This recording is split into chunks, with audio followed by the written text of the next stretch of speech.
Hey guys, what is going on? It is Brooke, or the Undead DM, back at it again with another homebrew review for you guys today. And in today's episode, we're going to be going over the Barbarian subclasses found in the Complete Martialist Handbook by Benjamin Huffman and Ross Leiser.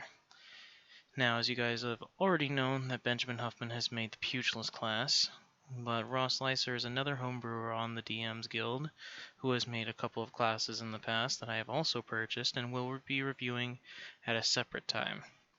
But I'm going to be especially critical of this homebrew today because not because of Benjamin Huffman's previous work, but because of Ross Leiser, which was a member of the community that I, along with the Pack Tactics server, attempted to reach out to and help in terms of balancing their classes to make them more viable, at which point he took extreme offense to that and swiftly got me banned off of the Pack Tactics Discord server. But that has all been resolved now. But I figured I'd just get the disclaimer out of the way that there's a bit of bad blood between me and Ross. But with that being said, we'll go over the first subclass here, which is the Path of the Rune Sage. And in this subclass, it's essentially the Barbarian third caster. But what's very interesting about this is that you only get 3 cantrips in total, which is pretty small, but I guess it's better than no cantrips. But it uses your intelligence instead of anything else. It's a bit strange. You can still prepare spells, except you just tattoo them on your body. And also at 3rd level you get runic tattooing, where you can choose one first level spell from the wizard list. It's always prepared, doesn't count against the number of spells you could prepare, and you can concentrate on and cast this spell from your runic tattooing feature while raging, and it counts as making an attack for maintaining rage. And then you could tattoo yourself with more, so choosing any school from the wizard spell list. Choosing spells of any school from the wizard spell list, you can choose a 2nd level spell at 8th level, you could choose a 3rd at 14th, and a 4th at 20th. And whenever you gain a level, you can replace the tattoo with a different one. At 6th level, you get Runic Resilience, where when you become the target of a spell, you can use your reaction and expend a spell slot to attempt to negate it. And if you do, you have to make a DC of 10 plus twice the difference between the spell's level and the level of your expended spell slot. And if you succeed, the spell has no effect on you. For example, if a creature attempts to cast Dominate Person and you expend a 1st level spell slot, the DC is an intelligence check would be 18, since Dominate Person is a 5th level spell. So it's 10 plus twice the difference, meaning that since you're using a 1st level versus a 5th level, that's 4 levels in difference. Double that is 8. At 10th level, you get Runic Resonance,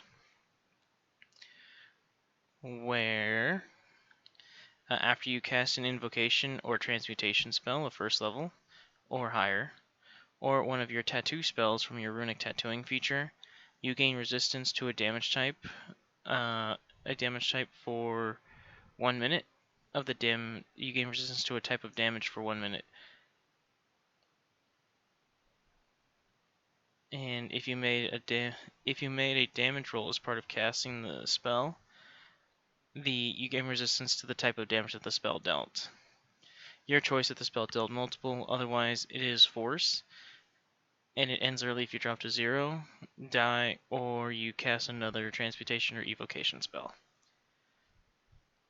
And finally at 14th level you get Runic Rage, where while you're raging, you add your rage damage to the rolls of your tattoo spells, and when you cast a spell you can expend 1 use of your rage, and when you do so, you add your rage damage to the spell attack and spell save DC for the spell's duration. So this is not good because this is essentially this has the same issues as Eldritch Night Fighter and Arcane Trickster Rogues, where they're getting good spells, but then you're never really you're getting spells, just in general. Spells are just generally better than most features. So this doesn't really fix the Barbarian's issue of needing to get into melee, especially since you're limited. You have one of the better spell lists in the Wizard spell list, but you can only have one spell tattooed on you at a time, and most of the time this is just going to be used for things like shield, absorb elements, misty step, stuff like that. So it's not really all that good if you could tattoo yourself with a number of spells equal to another thing like your con mod, that'd be fine. Also, the fact that this is an intelligence-based barbarian, sure, it makes barbarian's dump stat no longer intelligence, but that's now making this 4 ability score reliant, because now you're either using no, actually, correction, it is still 4 ability score reliant, because you're using your strength for your weapon attacks, or dexterity if you're a dex barb. Then you have to put dex in order to get your unarmored defense.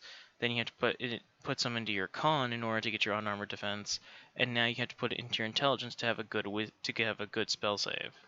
If this was based on another skill like Constitution, this would make it a little less egregious.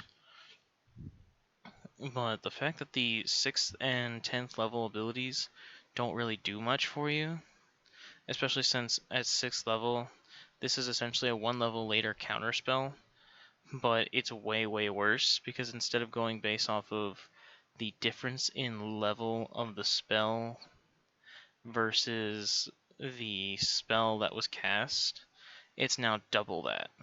So if you use a 3rd level counterspell and you have to counterspell a dominate person, you now just have to make a check of like 12, I think. Like 10 plus the spell's level. Or that's a 15. So this is just adding 3. Which, no. No. Especially for a 3rd caster. At this point, just take counterspell. Just take counterspell. Oh wait, you can't, because you can only tattoo 1, and with runic tattooing, you can only have 1 tattoo active on your body at a time, meaning that this is going to be taken up by defensive spells or offensive spells and not really reactive spells like counterspell. So they literally were like, well, crap, we can't just give them more tattooing, even though you 100% could, and they just gave you worse counterspell that expends your reaction and a spell slot of your choice in order to attempt to counterspell something. But it's not even just any spell, it specifically has to target you. So this doesn't work for area of effect spells since it's not directly targeting you. And at 10th level, basically getting absorb elements when every other person, including yourself, just has it from level 1, or level 3 in this case, no. And at 14th level, no. Waiting until 14th level just to add a +5, not even like that, I think like a +3 or 4 to the damage of your spells, and then expending a use of your rage in order to increase the spell attack and DC for the spell is not good. Personally, I would make it so that their spell casting uses con. They could pull from the wizard spell list, and with runic tattooing, they get a number of tattoos they can put onto themselves equal to their Constitution modifier, and I basically just would remove the whole portion of that it doesn't count against the number of spells you can prepare, but you can prepare these, and while you cast these, they don't affect your rage. You can cast these while raging. And then just make Runic Resilience and Runic Resonance just completely different. This way, because at this point, if you just change Runic Tattooing to the way I said, then you could always have Absorb Elements and Shield active on your barb at all times, and you would never really have to do anything about it. And also you could have Counterspell, and if you have a +4 to your con, then you could have like Scorching Ray too. And this just, like, Runic Rage needs to be moved to like 6th level at that point, because you're expending so much resources just to get an okay effect. you're at most getting like a +6 to this, but that's at like 20th level, 17th level. That's not worth the wait. Path of the Skin Changer. So when you pick it at 3rd level, you gain abilities, and with 1 hour of heavy activity, you could perform the ritual, and you can gain 1 of the benefits. And once it's completed, you gain the natural weapon of the chosen benefits while raging. And if you perform the ritual again, to change it, you lose all benefits. So natural weapon, you grow horns, tusks, sharpened teeth, claws. When you make an unarmed strike, you could choose to use the natural weapon to deal a d8 damage, and if you chose horns or tusks or sharpened teeth, it's piercing, and if you chose claws, it's slashing. Mind you, that horns, you could easily make bludgeoning, so whatever. You get, let's see, choosing a natural weapon in your choice of 2 of the following benefits. So basically, you always get natural weapon, and then you get to choose 2 of these 5.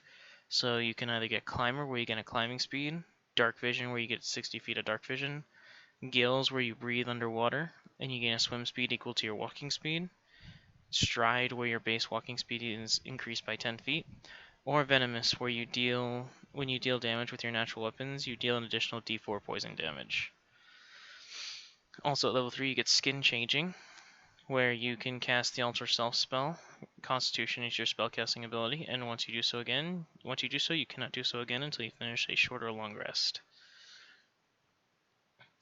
At 6th level you get Shape of the Lesser Beast, where you can cast the Polymorph spell on yourself without needing material components, and you can only turn into beasts whose challenge rating are equal to or lower than half of your level. Constitution is your spellcasting, and it's only once per short or long rest.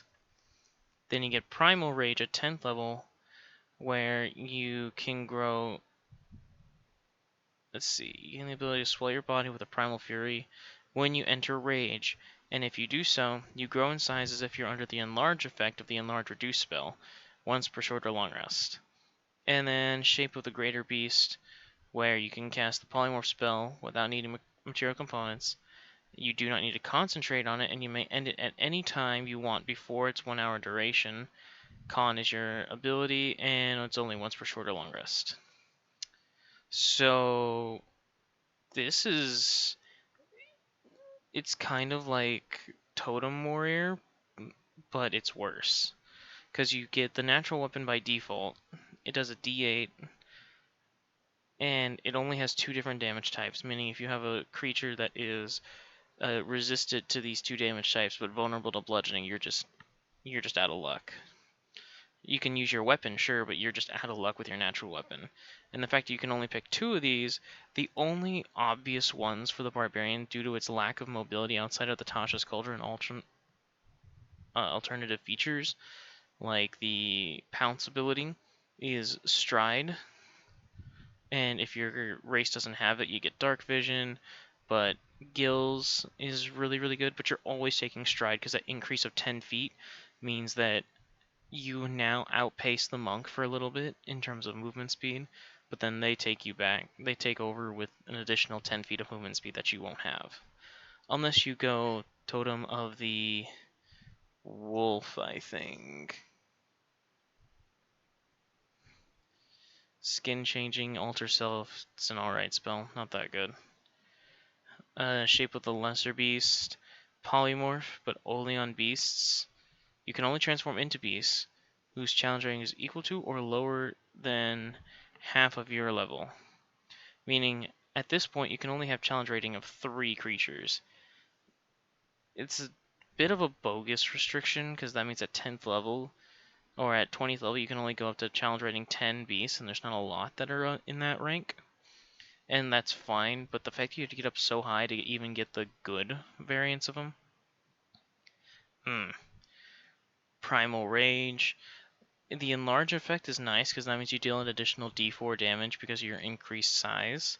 And since it is until your rage ends, that's pretty nice too. But that means if you go unconscious, you've just wasted this ability. Which is not really going to happen all that much, but the fact it could still happen kind of sucks. And then Shape of the Greater Beast is basically just Shape of the Lesser Beast, but very, very slightly improved, and it doesn't even make it so you can turn into beasts of your equal to your Barbarian level. It's just, you now don't have to concentrate on it. That's it. And having all of these abilities be once per short or long rest certainly is a benefit to it, but the fact that the abilities are so lackluster, they should just be a number of times equal to your Barbarian level per short or long rest with how useful they are, honestly. Path of the Sylvan Warden. This is now the second instance of a sort of pseudo-caster for the Barbarian, where you get to pick 2 cantrips from the Druid list, and you get a spellcasting table, which is listed below, and Wisdom is your ability modifier here. Pretty standard stuff. And then also at 3rd level you get Quietude, where using a bonus action and expending a use of your rage, you can enter a Quietude, where while you're under these and not wearing heavy armor, you have advantage on saving throws you make to maintain concentration on spells, so basically you get a part of the Warcaster feat. When you make a spell attack with a Druid spell, you gain a bonus to the damage roll that increases as you gain levels in the Barbarian, as shown in the Rage damage column. So basically, this is when you make a spell attack with a Druid spell, you gain a bonus to the damage equal to your Rage damage, and you have resistance to damage from spells. It ends after 1 minute. It ends early if you're knocked unconscious or you haven't cast a spell or maintained concentration on a spell since your last turn. You can also end it as a bonus action. Barbarian class features that apply while you are raging also apply while you're in Quietude. The Calm Before the Fury is at level 6, where while in a rage or quietude, you can use a bonus action to switch to the other without expending an additional use. And when you use this feature, your rage or quietude still ends 1 minute after you expended the use of your rage, if it doesn't end earlier. So basically this just allows you to swap between quietude and rage, and it's alright. And at level 10 you get Warden's Respite, where you can, and when you enter a rage or quietude, you create an aura for 1 minute, 10 feet in every direction, but not through walls. Each creature of your choice gains resistance to bludgeoning, piercing, and slashing damage if you are in a rage, or resistance to damage from spells if you're in quietude. So basically they gain the final portion of the ability based on whether or not you're in quietude or rage. And it's only once per short or long rest. And at 14th level you get Font of Life, where as an action, that's a pain. As an action, you can expend a spell slot to cast a curative magic within 15 feet. Within 15 feet of you. Choose 1 creature per level the spell slot expended, and each chosen creature ends 1 effect of its choice, that is, blind, deafened, paralyzed, or poisoned, and it either regains 1d12 plus your wisdom modifier if you are in quietude, or gains a d12 plus wisdom if you're in rage. Using this feature counts as making an attack for maintaining rage, or casting a spell for the purpose of maintaining quietude.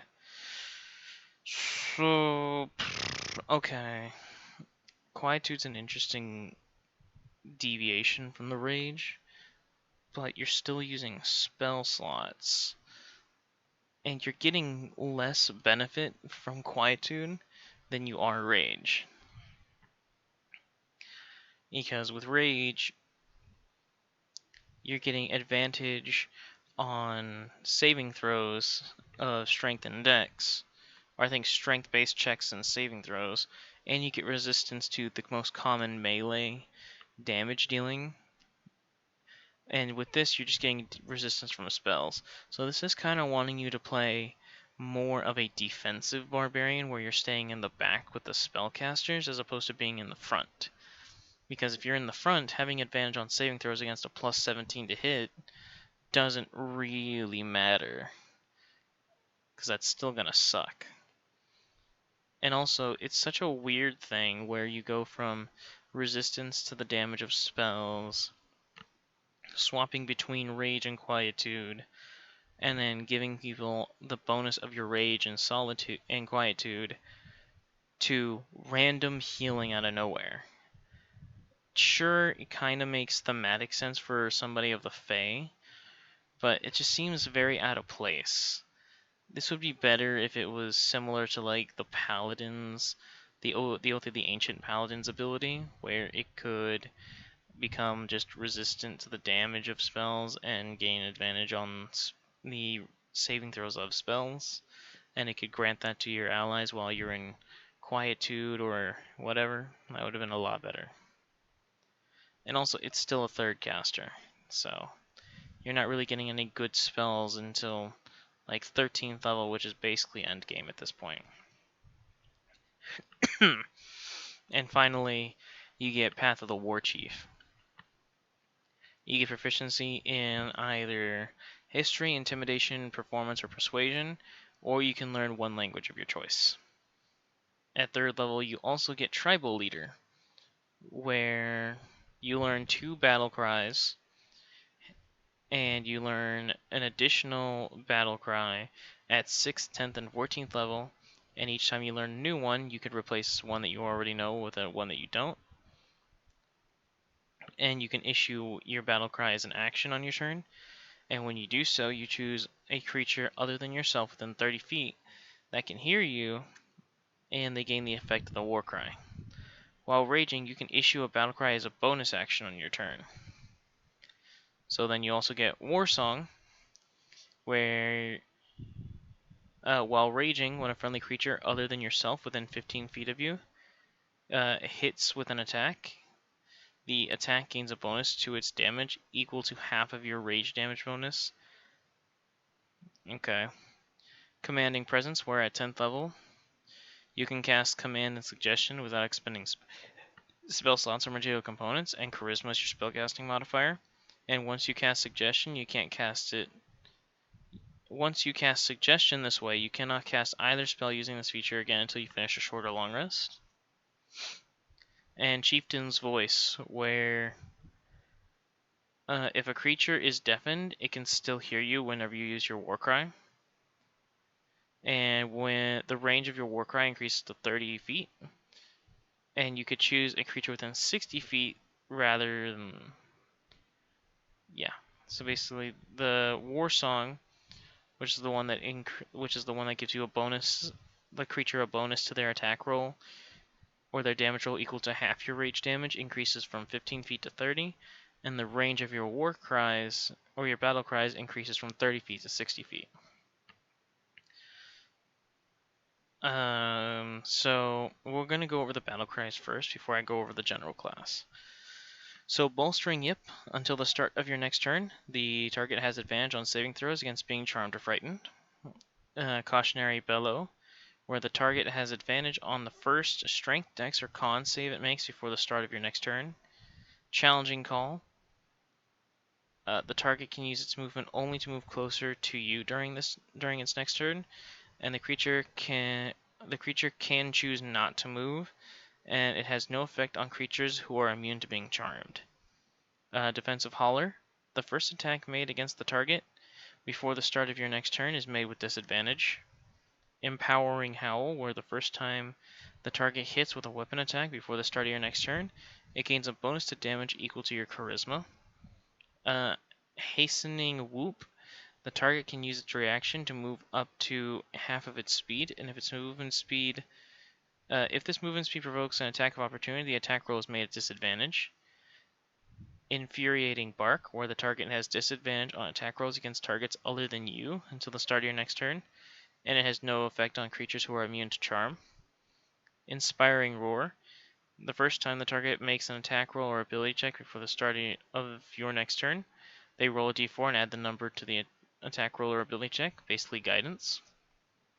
Invigorating Shout, the target gains a d6 plus charisma temporary hit points, and it loses them at the start of your next turn.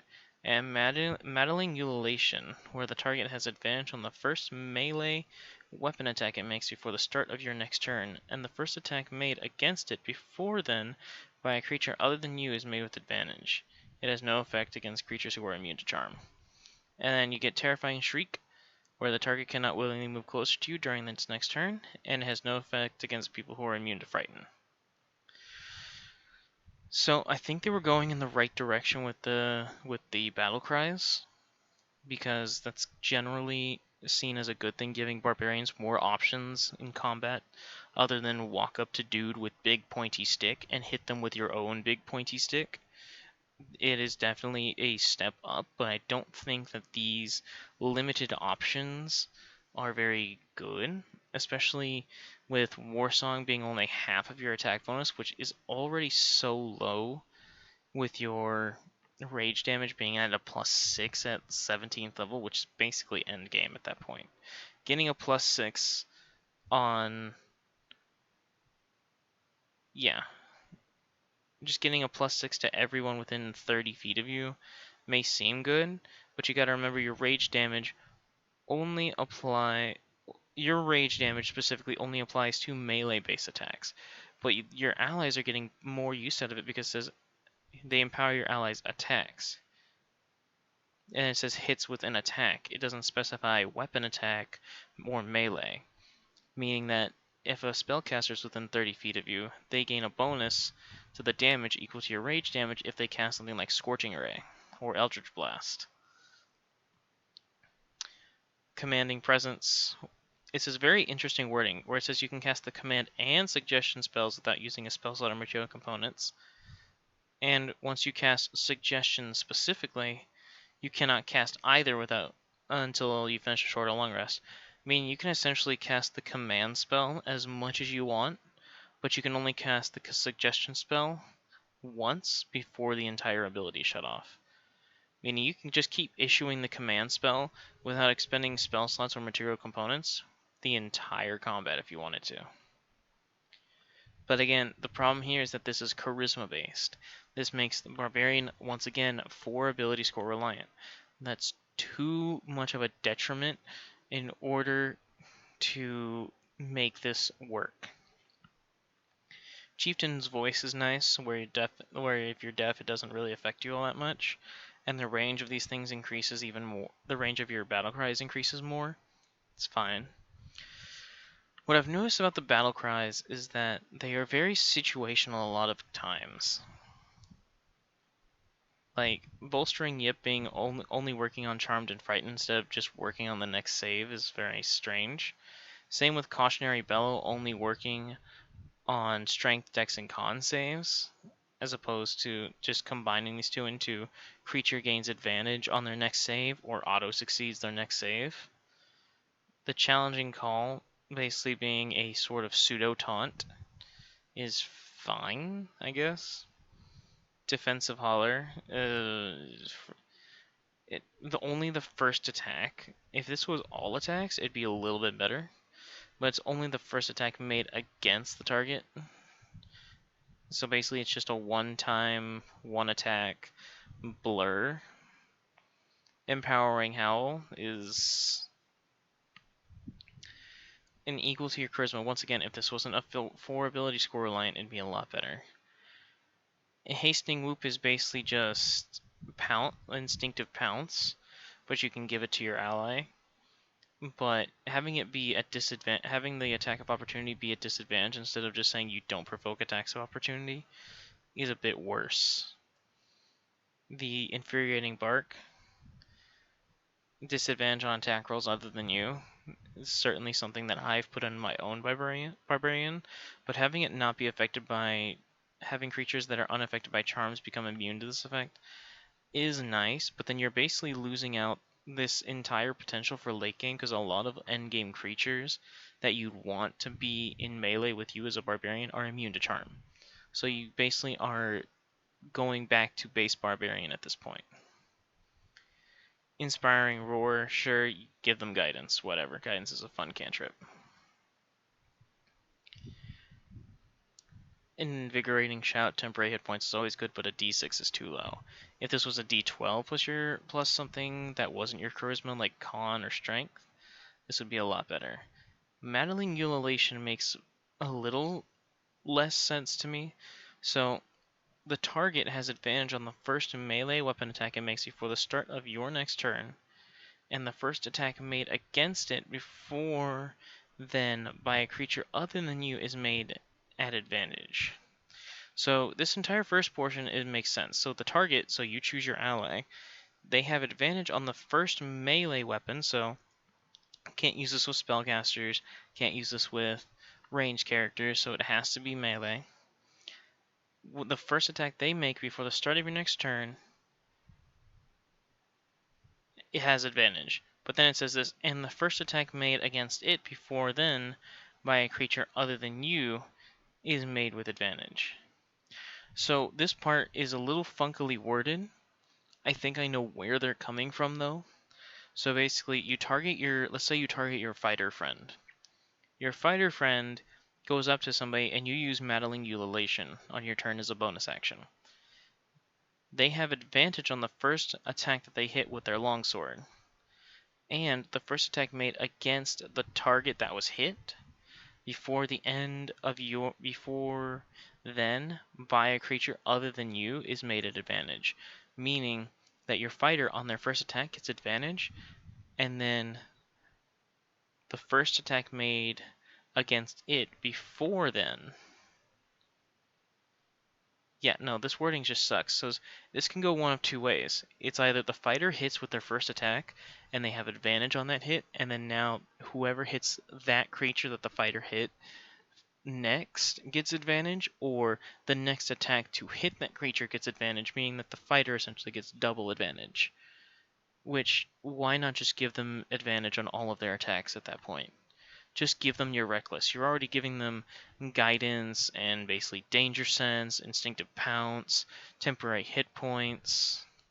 You're giving them your rage damage. Just give them reckless attack. It's so bad. And then terrifying shriek is basically just frighten, but they don't specify frighten. They just say they cannot move willingly closer towards you. So basically they're under the frightened condition, but without saying they're under the frightened condition. Just say the target is frightened. You don't have to add all this effect text that says they cannot willingly move closer towards you during the next turn. Just say they're frightened until the next turn. You don't have to add this. Overall, my overall synopsis of the subclasses, in terms of power, I think the weakest one by far is the Rune Sage. It's just, it doesn't have a lot going for it other than the spell list. It can't really access a lot of the spells. A lot of its features are really, really weak.